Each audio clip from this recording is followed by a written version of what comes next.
Well, the Pro Tour Yokohama keynote was a little bit different this year, but it delivered some insanely cool news. So let's talk all about it. First things first, we're going to scrub through it, but I will say they do have the capacity to go to individual videos because Ellis has actually uploaded individual videos based on this 15-minute keynote, and also it's early in the morning, so you get glass as me. And listen, if you can't handle me at glass as me, then you don't deserve me at contacts me. So starting with the very beginning, they talked quickly about the brand new Omens of the Third Age set, and then they discussed some gameplay examples and showed off some weapons. So let's take a look at a couple of the weapons that we get. We have Scorpio Comet Tail. This is action tap, paying nothing except tapping the weapon to attack. Activate this only if you control a lightning attack, and this attacks for 1, but if it hits, it deals 1 arcane. So this is a 0 for 2 for free. You don't pay anything. 0 for 2. But it does not have go again. Now, are there ways to give it go again? That I would have to sit down and think about when it's not 5:45 a.m. Either way, though, this is a pretty cool new weapon that does feel a little bit more in control because it doesn't have go again. We'll see. Then they showed Mr. Acilio's weapon for just a brief moment.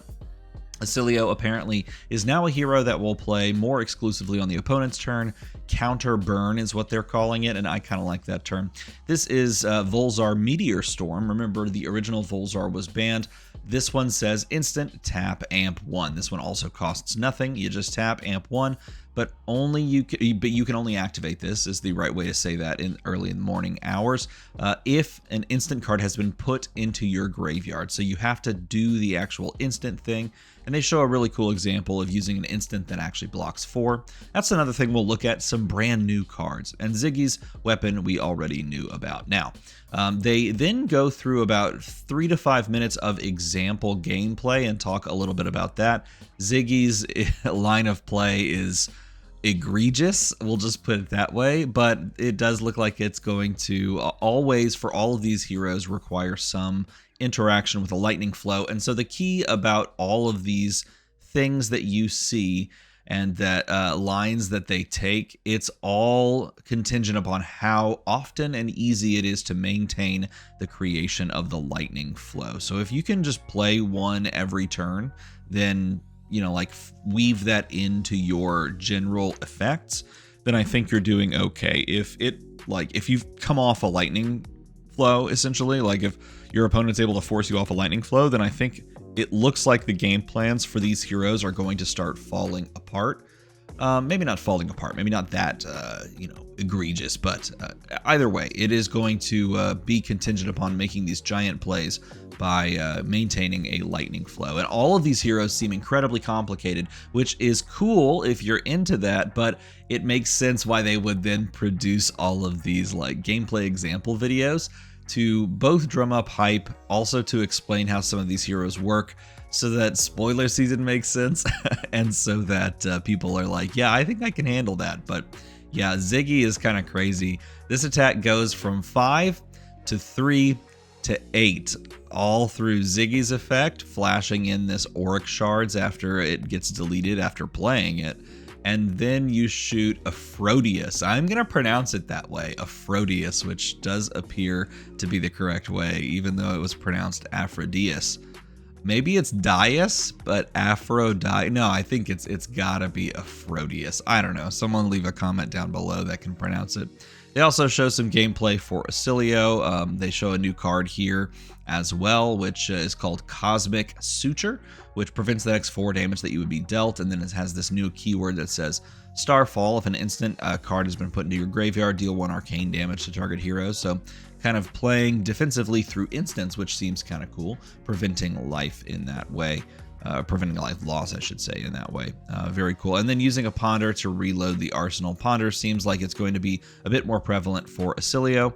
And then we get another new card for Aurora, which is called Dashing Flashfoot, which has a new keyword called Quick Strike. It says if this has go again, it gains an effect. In this case, it gains +1, and when this attacks a hero, deal 1 arcane damage to them, which is pretty cool. But we are straight up burying the lead because we are skipping ahead to the part that everyone wants to talk about, and that's that we got ourselves a brand new Mastery Pack, and it's not Mastery Pack Pirates, but I am excited for it being my third place pick. It's not Mastery Pack Wizard, it's Mastery Pack Warrior, and not only is it Mastery Pack Warrior, but we got Kasai. Look at Kasai, that looks awesome. I don't know what art that is, but I want to know like right now. I'm so excited. Mastery Pack Warrior is exactly what the doctor ordered. Why?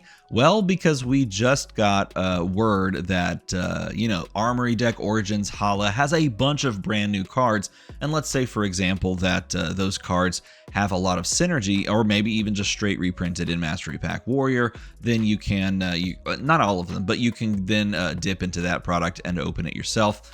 I don't know how I feel. I feel like I want the Mastery Pack Origins Hala cards to be unique within themselves, and then Mastery Pack Warrior to supplement that as well. But this is going to be in stores August the 7th, and so it's going to give you time to play with the Armory deck Hala, and then go into this product and hopefully, as they said, new and improved version of Mastery Pack, meaning you're going to be able to engage with this with those small boxes still. You can see it's still small box product.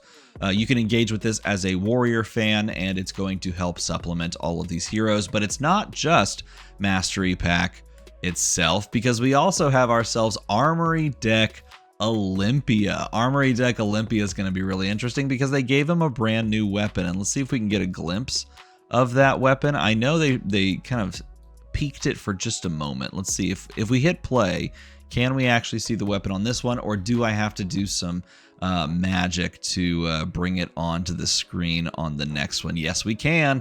It says Golden Grail. Once per turn action, pay 2 or destroy a gold you control to attack. This attacks for 3.